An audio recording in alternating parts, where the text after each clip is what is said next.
Next பார்த்தீங்கன்னா எந்தெந்த things எது எதுக்கு யூஸ் ஆகுதுன்னு பார்க்குறோம்.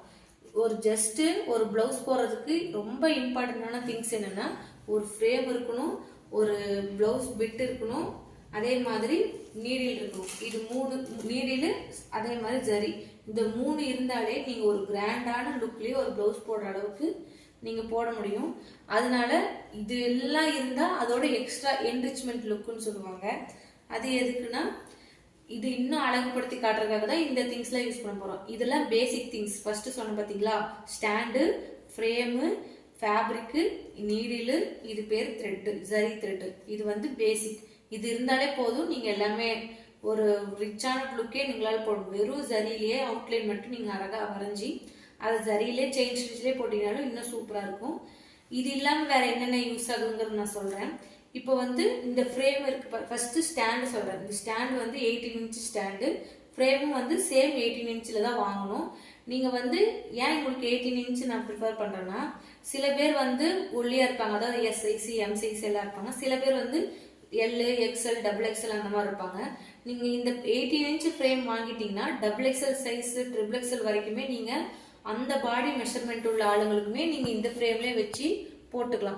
இதை விட சின்னதாக நீங்கள் வாங்கிட்டீங்கன்னா உங்களால் வந்து இதை விட சின்னதாக வாங்கிட்டீங்கன்னா அதை விட பெருசாக இருக்கிறவங்களால ஒருத்தவங்களுக்கு வந்து உங்களால் போட்டு தர முடியாது. அதனால வாங்கும் போதே பெருசாக வாங்கிட்டீங்கன்னா இந்த ஒர்க்கிங் ஸ்பேஸ்க்குள்ளேயே நீங்கள் எல்லாமே ஒர்க் பண்ணிக்கலாம். ஸோ அதனால தான் நாங்கள் இருக்கிறதுலே லாஸ்ட் சைஸான 18 இன்ச் ஃப்ரேம் அண்ட் ஸ்டாண்ட் வந்து நான் ப்ரிஃபர் பண்ணுறேன்.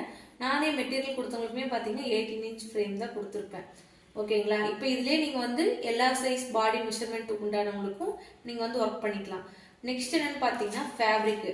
எல்லாருமே மேக்ஸிமம் வெளியே சொல்கிறவங்களே எப்படின்னா, உங்களுக்கு வந்து காடா ஃபேப்ரிக்னு சொல்லுவாங்க. அது வந்து காட்டன் மாதிரி இருக்கும், ரொம்ப திக்காக இருக்கும்.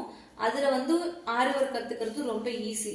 எடுத்ததும் நம்ம அதில் கற்றுக்கிட்டு நெக்ஸ்ட் வந்து உங்களுக்கு சாரீஸ் எல்லாமே நீங்கள் ஒரு ரிச் லுக், ஆரி ஒர்க்னாலே மேக்ஸிமம் 1500 மேலே தான் வந்து போட்டு தரதே பண்ணி தருவோம். அவங்க எப்படி கொடுப்பாங்க, எப்படியும் காஸ்ட்லியோ அட்லீஸ்ட் ஒரு 4000 எபோ இருக்கிற சாரீ தான் கொடுப்பாங்க. அப்போ அது எல்லாமே என்னவா இருக்கும், பட்டு சாரீ தான் இருக்கும். யாரும் காட்டன் சாரீக்கோ ஜார்ஜெட் சாரீக்கோ வந்து ஒர்க் பண்ண மாட்டாங்க. அதாவது பூனம் சாரீ அந்த மாதிரி இதுக்குலாம் யாரும் ஒர்க் பண்ண மாட்டாங்க, சில்க் தான் ஒர்க் பண்ணுவாங்க. அதனால தான் நான் சொல்லி தரும் போதே சில்க்லேயே சொல்லி கொடுத்துட்டேன்னா, நீங்கள் இதுலேயே உங்களுக்கு ஹேண்ட்லிங் கையில் நல்லா பழகிட்டீங்கன்னா உங்களுக்கு நெக்ஸ்ட் ப்ளவுஸ் போடும்போது எந்த ஒரு டிஃபிகல்ட்டியுமே இருக்காது. எடுத்ததும் நீங்கள் அதையே வந்து ஈஸியாக போட்டுக்கலாம். அதனால தான் வந்து நான் எடுத்ததுமே சில்க் காட்டன் ஃபேப்ரிக் வந்து சொல்லியிருக்கேன். இந்த சில்க் காட்டன் ஃபேப்ரிக்லேயே நீங்கள் பழகிட்டீங்கன்னா நெக்ஸ்ட் ப்ளவுஸ் போடும்போது உங்களுக்கு அந்த ஹேண்ட்லிங் அப்படியே இன்னும் கண்டினியூ ஆகிக்கும்.